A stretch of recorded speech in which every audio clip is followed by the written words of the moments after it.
Cette soirée au château de Chazeron est placée sous le thème des valeurs liées au développement durable. Jean-Yves Berton, merci d'être avec nous. Je suis ravi que vous ayez pu vous rendre disponible ce soir. Merci pour l'invitation. Vous avez créé GreenTech en 1992, alors qu'à l'époque, on va dire les choses comme ça, le green n'était pas du tout une tendance et encore moins une réalité. À l'époque, vous êtes docteur en biologie, vous avez 32 ans et 20 ans plus tard, vous présidez aux destinées d'un groupe de 3 sociétés dédiées à l'univers végétal.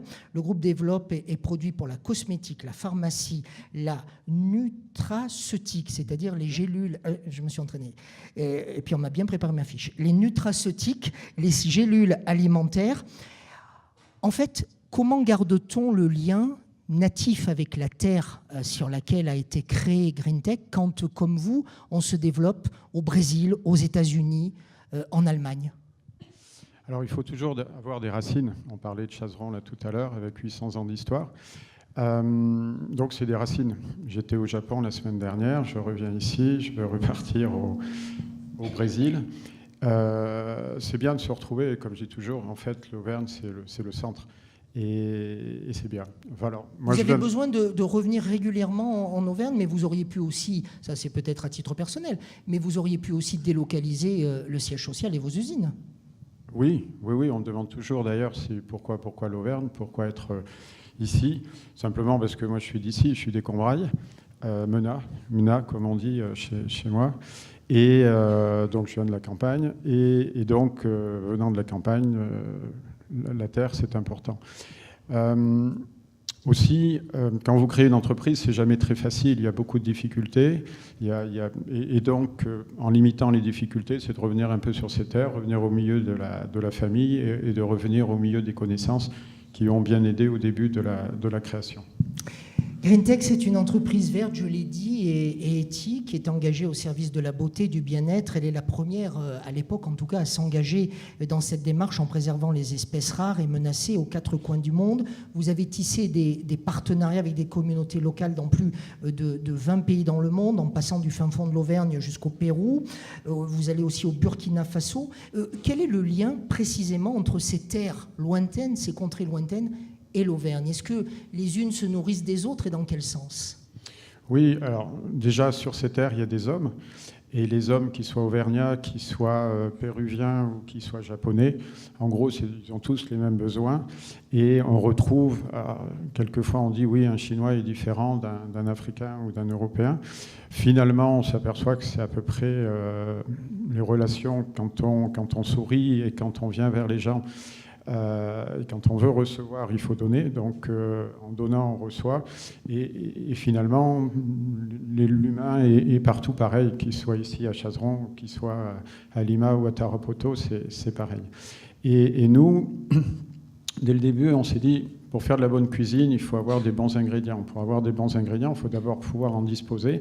Et il faut pouvoir aussi en disposer de qualité et en quantité. Donc on est obligé de travailler avec nos partenaires. J'ai dit tout à l'heure, je viens de la terre, et on a l'habitude aussi de partager, d'échanger les outils, d'aller donner un coup de main aux voisins, etc. Et que ça soit un Auvergnat ou un Pygmée, en fait, on va respecter son travail et acheter son produit avec la même valeur. Avec qui c'est plus difficile de négocier, le Pygmée ou l'Auvergnat? Oh, le Pygmée est malin. Et l'Auvergnat est radin, c'est ça? Si, l'Auvergnat est très malin, mais ça on le sait. Des fois on est surpris par les autres pays. J'ai une histoire comme ça sur le Burkina Faso où on a mis en place tout un réseau. Et c'est vrai que les femmes, quand on a voulu faire certifier, donc il y avait une autorité qui venait, elles ont commencé à se plaindre en disant oui mais GreenTech ne paye pas assez cher, etc. Alors que nos clients disaient qu'on vendait trop cher parce qu'on achetait trop cher. Heureusement, il n'y avait pas de journalistes parce qu'on craint les journalistes dans ces moments-là.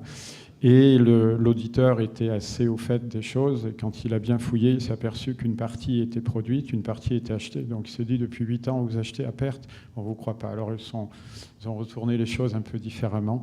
Et puis ça s'est arrangé. Et puis voilà, on travaille. Je voudrais que les gens qui vous regardent, qui nous écoutent, je voudrais que les gens qui vous voient là en live ici comprennent que vous êtes un des plus grands patrons Si, je sais que vous êtes particulièrement modeste et humble, mais vous êtes un des plus grands patrons d'Auvergne, et même au-delà de l'Auvergne. Comment, justement, faites-vous pour que cette humilité vous suive alors que vous progressez en permanence ? Progresser, en fait, c'est l'inquiétude. Je pense qu'il faut être pessimiste, optimiste, c'est-à-dire que se dire que rien n'est jamais acquis.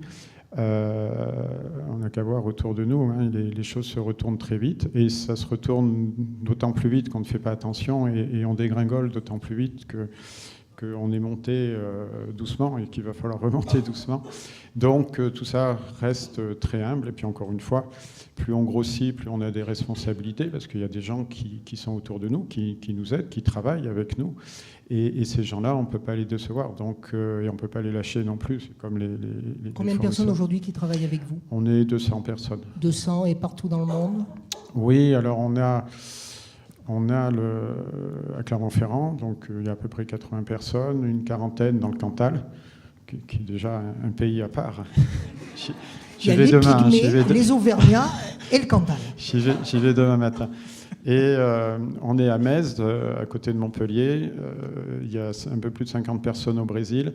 Et là, on est en train de monter une joint venture, une autre société avec un partenaire japonais, donc à Osaka. Vous avez reçu plein de prix, je vais en citer quelques-uns, le prix de l'innovation de Frost et Sullivan. Vous avez été lauréat du prix de la Société française de cosmétiques, qui a 1500 membres et qui décerne chaque année justement ces Césars un peu de la cosmétique. Et la fondation GreenTech a créé en 2016 le SPIM, qui a pour objectif un échange interactif de haut niveau entre scientifiques réputés et jeunes chercheurs sur l'étude de la peau. D'ailleurs, le prochain événement aura lieu à Vichy les 15 et 16 novembre prochains. Moi, j'ai une question un peu embêtante à vous poser, mais je suis journaliste. Comment fait-on pour, d'un côté, prétendre au développement économique de votre entreprise et puis de l'autre, conserver le caractère éthique de ce prix ou de cette fondation qui doit vous permettre aussi de rester libre par rapport à ce qui va être dit ? Oui, alors, donc la fondation au début, c'était GreenTech, et puis les gens se méfiaient. Alors c'est 2008, hein, on en est à la 6e édition, c'est tous les 2 ans. C'est assez lourd pour monter, puisque c'est international, il faut faire venir les gens, il y a des étudiants qui viennent également, qu'on invite gratuitement et à qui on remet un prix pour le meilleur.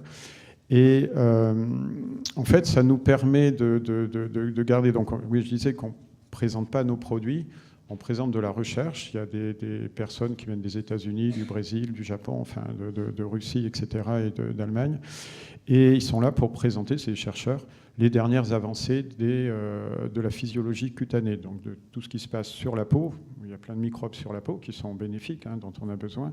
Et il me dit ça avec un joli sourire, je pense que vous l'avez vu à l'image.